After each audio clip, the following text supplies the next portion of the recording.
For those affected by this train crash derailment, they say that it brings back memories of one that happened not so long ago in Castleton, North Dakota. This is the location of the proposed hog facility. It is 2 miles southeast of Buffalo and just north of I-94. And according to floor plans, it will be estimated the size of the Fargo Dome. I'm standing next to a propane tank.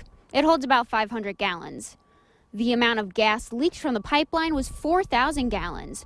So you can get an idea of a visual, that's the equivalent to 8 of these. When it comes to safety concerns over the next few days, anything involving the NDSU campus will report to university police.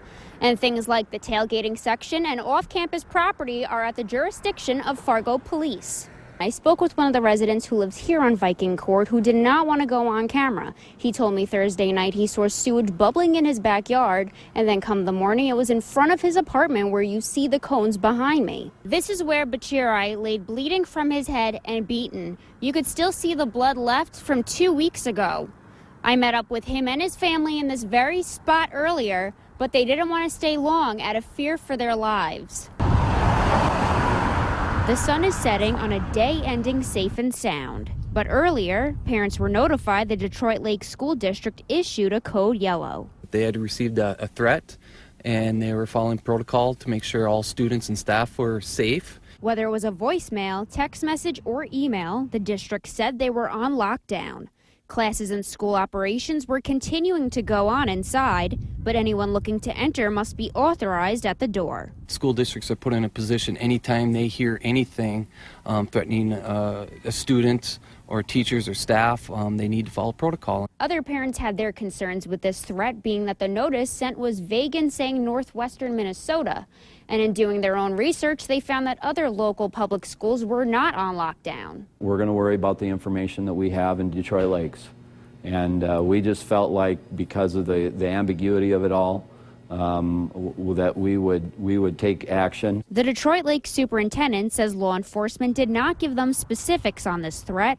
And now the question of what tomorrow will bring is on the minds of many in this community. We'll be in touch with law enforcement tonight to make sure, has there been any progress made on identifying, or is there any closure on this? And then make decisions about, are we going to enact Code Yellow tomorrow morning. In Detroit Lakes, Natalie Parsons, Valley News Live. Ashley Deedon owns a business in downtown Fargo, and she makes sure to be responsible when it comes to paying bills.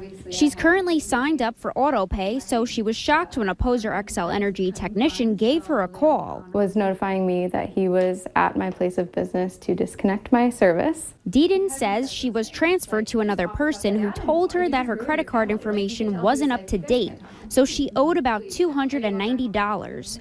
I completely thought that was a possibility, because there's so many things that you have to pay attention to when you're running a business, that things like that can get overlooked. The A&D store owner was told to pay the amount due in prepaid cards and to also go to an address that turned out to be an Office Max. At this point, she started to sense that something just wasn't right. We spoke with XL Energy, who says anyone asking for prepaid cards should be an immediate red flag. We don't make that request. Those prepaid cards are just impossible to follow, and them good as cash when you give those out. Acceptable methods of payment for XL Energy are credit card, check, and you can pay at authorized pay stations.